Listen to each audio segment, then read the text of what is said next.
ওকে, আপনি যদি IELTS এর জন্য রাইটিং লেখা স্টার্ট করে থাকেন, আপনার জন্য 3টা কুইক টিপ। নাম্বার হচ্ছে আস্তে ধীরে সেন্টেন্স ভ্যারাইটির উপর ফোকাস করবেন। এটার মানে হচ্ছে এই যে জাস্ট সিম্পল বেসিক সেন্টেন্সের মধ্যেই লেগে থাকবেন না, কমপ্লেক্স সেন্টেন্স, কম্পাউন্ড সেন্টেন্স এগুলো হচ্ছে একটু একটু করে অ্যাড করার চেষ্টা করবেন।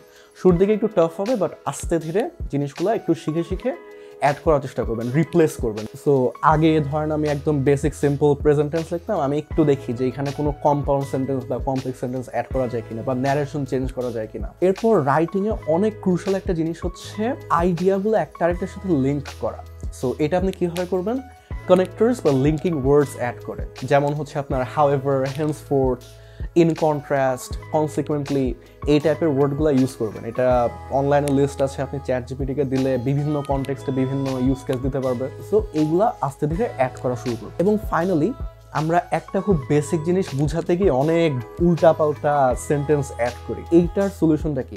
ভোক্যাব শেখা, যেন হচ্ছে আপনি আরো কনসাইজ ওয়েতে নিজের অ্যান্সারটা দিতে পারেন। সেটার মানেটা যদি আরো ক্লিয়ারলি বুঝাই, আপনি হয়তো বা লিখতে যাচ্ছেন যে that person is on that spot but he is not really in the moment, এরকম কিছু একটা। আপনি সিম্পলি বলতে পারেন যে he is not present at the moment. এইভাবে নতুন ওয়ার্ডস অ্যান্ড ফ্রেজেস শিখলে আপনি হচ্ছে আরো কনসাইজ ওয়েতে এবং আরো সুন্দর করে নিজের রাইটিংটা লিখতে পারবেন। এরকম আরো টিপস পেতে চাইলে আমাদের পেজ বা ইউটিউব চ্যানেল ফলো করুন।